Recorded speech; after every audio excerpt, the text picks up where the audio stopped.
Welcome into another edition of the Heart of Boston Sports. I'm your host, Chase Andrews, and on today's show, it's all about the Patriots and their wide receiver options after Tee Higgins was abruptly taken off the board.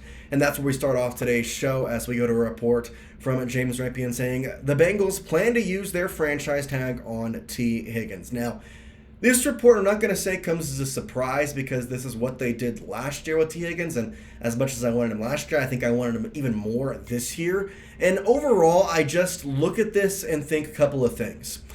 First of all, you have to look to other options. Second of all, I think Tee Higgins was the best option for this Patriots team. Not to say that there aren't other good options out there, but he's pretty young still. He fits this Patriots core that you're building with Drake May and with Christian Gonzalez and really the new coaching staff that Mike Vrabel is bringing in.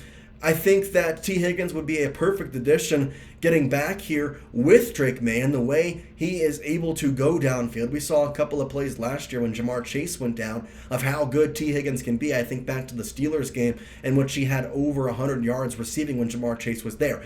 When it wasn't there, Tee Higgins has the ability to be the number one wide receiver on a team. And I think that's what I'm trying to get at here is no matter what you think about the Bengals organization or what they're doing with their players, I think Tee Higgins has proven that he can be a top guy in an organization. And he's done that with the Bengals, even though Jamar Chase is there. I say it all the time. The Bengals, for how poor their record has been, have receivers 1 and 1B. Right? Like they have a wide receiver 1 and a wide receiver 1B. Like it's not a 1A one or a 1 and 2 option. I do think Tee Higgins should be considered a wide receiver 1, and I think that's an interesting topic to see. Is he actually a wide receiver 1? But we will really not get to know this year because he'll be playing with Jamar Chase again. Funny enough, I wonder how this will affect Tee Higgins because his mom, well, she wasn't exactly too happy taking to Twitter saying selfish. Well, you can read the rest for yourself. Mama Higgins, she's just not happy, and it's for a good reason, because this is the second year that he has been franchise tagged, and I understand. You're going to make a lot of money franchise tagged. You are going to play with the same organization you played with last year. There are a lot of good things about it. I'm not going to front with that. However, I do see this as a potential breaking point for this Bengals organization because we heard what Joe Burrow had to say. We heard what Jamar Chase had to say. We heard how this organization is not exactly making their players the most happy people in the world. That's not to say they're doing the wrong thing, but the organization has had some not great times. And with the record being what it was last year for them, I'm curious how this franchise tag will go about, if Tee Higgins will request a trade, because if that is a possibility, well, that could kind of really put a big thing in this out. I mean, we talked about how last year it was L'Jarius Sneed on the Chiefs. He got franchise tagged and then proceeded to be traded to the Titans. And, I mean, he stunk, so kind of a bad point. Let's hope Tee Higgins is not franchise tagged then traded to the Patriots that stinks. But you get my point that the Tee Higgins being franchise tagged is something to definitely monitor. So what are the other options for the Patriots? Well, let's start with the most obvious one, and that to me is Cooper Kupp. I think he is the number one choice for the Patriots. It's been talked about across the media scene for probably the past couple weeks at this point that the Rams are probably going to move off Kupp, and I think that the Patriots have a good chance to get him is probably the best way to put it, and he's been a solid wide receiver for his entire career. Obviously, the Triple Crown in 2021 is what you look at most. However, this guy has been putting up crazy numbers for a long time. 104 games played. He's had 634 receptions, but the big number I look at, 57 touchdowns in 104 games.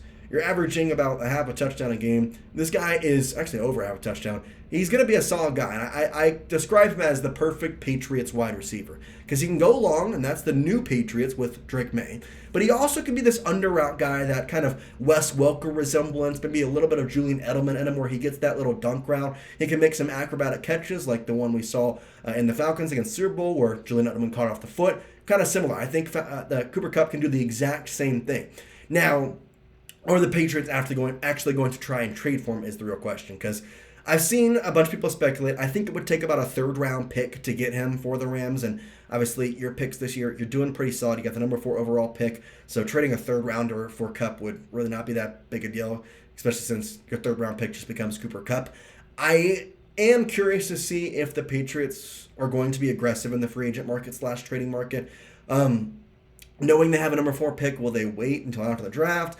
What is going to happen? It's kind of up to Kraft, and hopefully Mike Vrabel can have some talks as well. I know he'll get the defensive front settled down, but Cooper Kupp has been talked about by a bunch of people, and I'm not the only person. And I kind of want to show you here. It's everybody thinking that Kupp is going to end up a Patriot. Too many letters. Harry, Grosh just ran through how 3 wideouts could be on different teams next year. In your estimation, where's the ideal landing spot for Cooper Kupp? I'm going to go with the New England Patriots, who have some cap space to work with. And when you look at the quarterback, Drake May, he's a young, promising prospect. And I like the way he played in his rookie season, the time he was out there playing. But when you look at Cooper Kupp, a guy that's sure-handed, reliable, can be an extension of the coaching staff on the football field, very, very smart, a Super Bowl champion, and a quarterback's best friend. So I'm going with Cooper Kupp to the New England Patriots, and Drake May would be very, very happy as well. Kupp is just a Patriots wide receiver. That's just the way I see it happening. I think Cooper Kupp will be traded to the Patriots. I don't know if it'll be before the draft, after the draft, whatever. Obviously, there's a bunch of different things that go in with cap space and all that, but the Patriots have the money. They have the trade capital to trade over for him. I think this is a deal that would be the most likely to happen. However, I kind of want to look at some other options because I do think that there could be a cheaper option that you could get some more value out of, maybe pairing up with Cooper Kupp. And that kind of leads me into my next topic here, Marquise Brown. And I know he was injured last year, but he still has the wherewithal of a very solid wide receiver. I don't classify him as a wide receiver 1 just because of his injuries. Going from the Ravens to the Cardinals, the Chiefs where he was injured last year. I still think he has the presence to go out there and perform at a high level, and I think with Drake May and his arm strength and power, it's going to be a very good combination with the speed of Marquise Brown and the arm strength of Drake May. And we saw the ability of Drake May last year to make plays happen. Even with a bad offensive line, he kept plays alive, and I think that's something that people kind of miss with Hollywood Brown. He is a speedster. He will get downfield, but he has this Tyreek Hill kind of mindset in him of, okay, if I'm going to cut, if I'm going to be a second option, I'm going to keep running and figuring out a way to get open. And we kind of saw that with Mahomes and Tyreek Hill. And again, I'm not comparing May to Patrick Mahomes or even Marquise Brown or Tyreek Hill, but they could have some sort of a similar relationship of Marquise Brown can get open when Drake May can, in theory, extend a play. That's kind of the hope we see with them. However, I just don't know if the Patriots are going to go after signing him just because of his injury recency.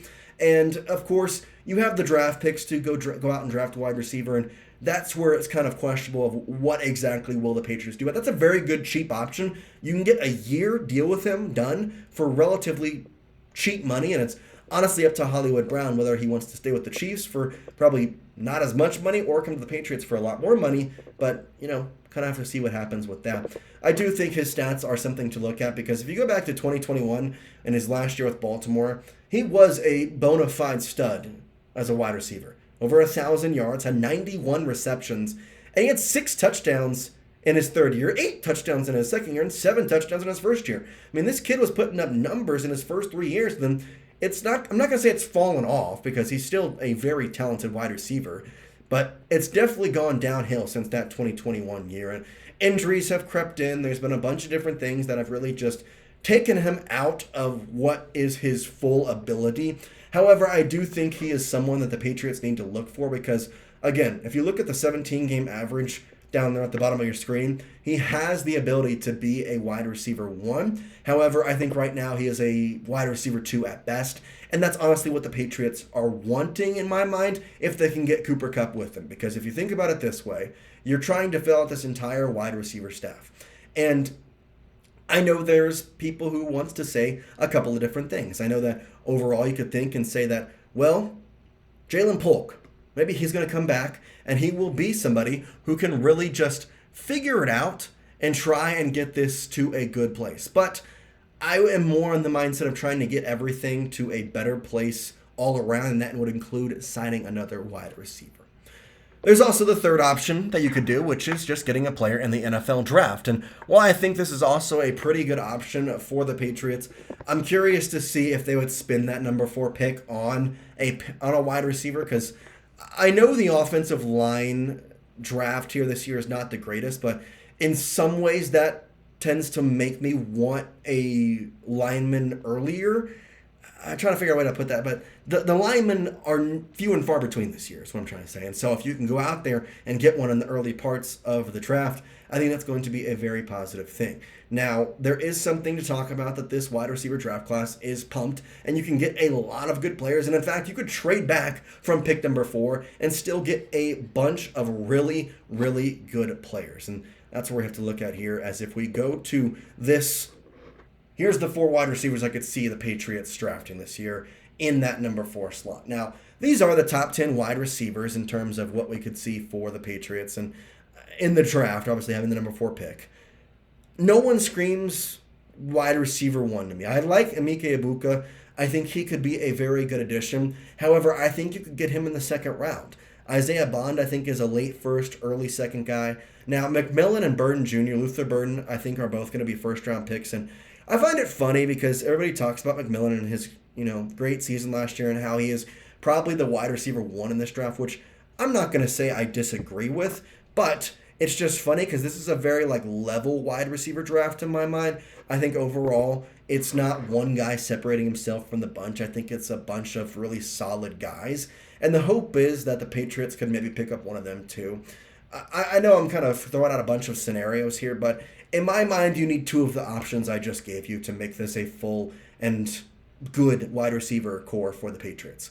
That's trading for Cooper Kupp, signing a Marquise Brown, a Hollywood Brown, or even just some other smaller wide receiver, or drafting a top wide receiver, whether in round 1 or round 2. And in my mind, if I am the Patriots, if I'm Brooke Kraft, if I'm trying to figure out the best way, I'm going to trade for Cooper Kupp. You have a bona fide stud. He was injured last year. He's going to be a relatively cheap price, given the Rams are kind of looking to move on from him. You can get him a 3rd-round pick. You get that.